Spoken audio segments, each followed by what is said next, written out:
ಮಿಥುನ ರಾಶಿಯವ್ರ ಮಾಸ ಭವಿಷ್ಯ ಹೇಗಪ್ಪ ಇದೆ ಅಂತಂದ್ರೆ, ರಾಶಾಧಿಪತಿ ಬುಧ ಗ್ರಹ ಬಂದು ನಿಮ್ಗೆ 2ನೇ ಮನೆಯಲ್ಲಿ ಇರ್ತಾನೆ. 4ನೇ ಮನೆ ಅಧಿಪತಿನು ಮತ್ತೆ ಲಗ್ನಾಧಿಪತಿನು 2ನೇ ಮನೆಯಲ್ಲಿ ಇರ್ತಾನೆ. ಆದ್ರೆ ನಿಮ್ಗೆ 8ನೇ ತಾರೀಕ್ ನಂತರ ಮತ್ತೆ ಮಿಥುನ ರಾಶಿಗೆ ಬುಧ ಗ್ರಹ ಬರ್ತಾನೆ. ಬುಧ ಗ್ರಹ ಮತ್ತೆ ನಿಮ್ಗೆ ನಿಮ್ ರಾಶಿಗೆ ಬಂದು ಅವನ್ ಬಂದು ಪುನರ್ವಸು ನಕ್ಷತ್ರದಲ್ಲಿ ಮತ್ತೆ ಸಂಚಾರ ಮಾಡ್ತಾನೆ.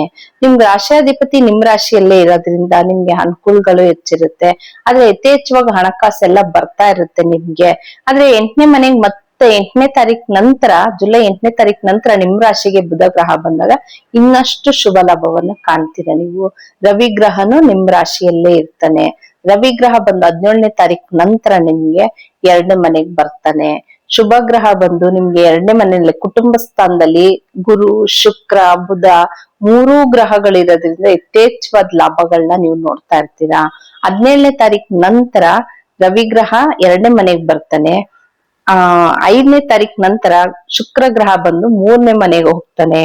3ನೇ ಮನೆಗೆ ಹೋದಾಗ ಏನಪ್ಪಾ ಆಗುತ್ತೆ ಅಂತಂದ್ರೆ ತುಂಬಾ ತಿರುಗಾಟಗಳು ಜಾಸ್ತಿ ಆಗುತ್ತೆ. ಯಾರಿಗ್ ಶುಕ್ರ ದಶಾ ಭುಕ್ತಿ ನಡೀತಾ ಇರತ್ತೋ ಅಂತವ್ರಿಗೆ ಸ್ವಲ್ಪ ಕೆಲ್ಸದ ಇದ್ರಲ್ಲಿ ಓಡಾಟ ಜಾಸ್ತಿ, ವರ್ಕ್ ಜಾಸ್ತಿ. ಅಂದ್ರೆ ಯಾವ್ದೇ ಒಂದ್ ಕೆಲ್ಸನು ನಿಮಗ್ ನೀವೇ ಮಾಡ್ಬೇಕಾಗುತ್ತೆ ವಿನ ಯಾರ್ ಸಪೋರ್ಟ್ ನಿಮಗ್ ಸಿಗಲ್ಲ.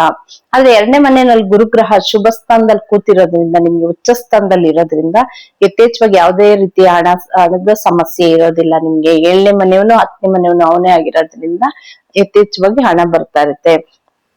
ಯಾರಿಗೆಲ್ಲ ಹಣಗಳು ಕಳ್ಕೊಂಡಿರ್ತೀರೋ ಅವರೆಲ್ಲ ಈ ಸಮಯದಲ್ಲಿ ನಾನ್ ಕೊಡ್ತೀನಿ ಅಂತ ಹೇಳ್ತಾ ಇರ್ತಾರೆ. ಆದ್ರೆ ಒಂದ್ ಏನಪ್ಪಾ ಅಂತಂದ್ರೆ, 6ನೇ ಮನೆ ಅಧಿಪತಿ ಕುಜಗ್ರಹನು 11ನೇ ಮನೆ ಅಧಿಪತಿ ಕುಜಗ್ರಹನು ಬಂದು ನಿಮ್ಗೆ 12ನೇ ಮನೆಯಲ್ಲಿ ಕೂತ್ಕೊಂಡಾಗ ಏನಾಗುತ್ತೆ ಅಂದ್ರೆ, ಸ್ವಲ್ಪ ಕೆಲ್ಸದಲ್ಲಿ ಕೆಲ್ಸ ಮಾಡಕ್ ಆಗ್ತಾ ಇಲ್ಲ, ಕೆಲ್ಸ ಜಾಸ್ತಿ ಪೆಂಡಿಂಗ್ ಮಾಡ್ಕೊಂತಾ ಇರ್ತೀರಾ.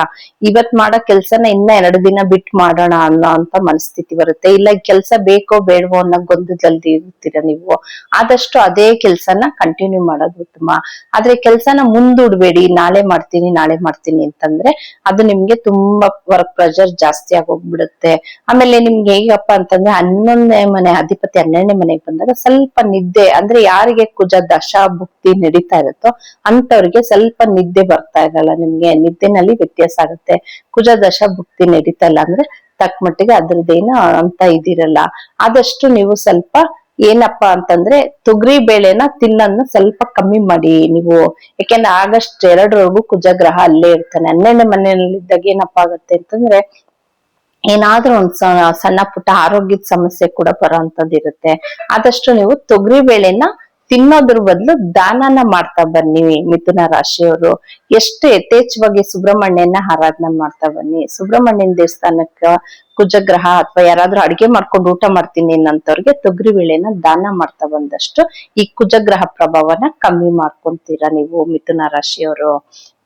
ಯಾರಿಗೆಲ್ಲ ದಶಾಭುಕ್ತಿಗೆ ನಕ್ಷತ್ರಕ್ಕೆ ನಿಮ್ಗೆ ಬ್ರಾಸ್ಲೆಟ್ ಕಳ್ಬೇಕು ಅಂತವ್ರು ಇದೇ ಕೆಳಗಡೆ ಹೋಗ್ತಾರಂತ ನಂಬರ್ಗೆ ಸಂಪರ್ಕಿಸಿ. ಇದಿಷ್ಟು ಬಂದು ಮಿಥುನ ರಾಶಿಯವರ ಮಾಸ ಭವಿಷ್ಯ.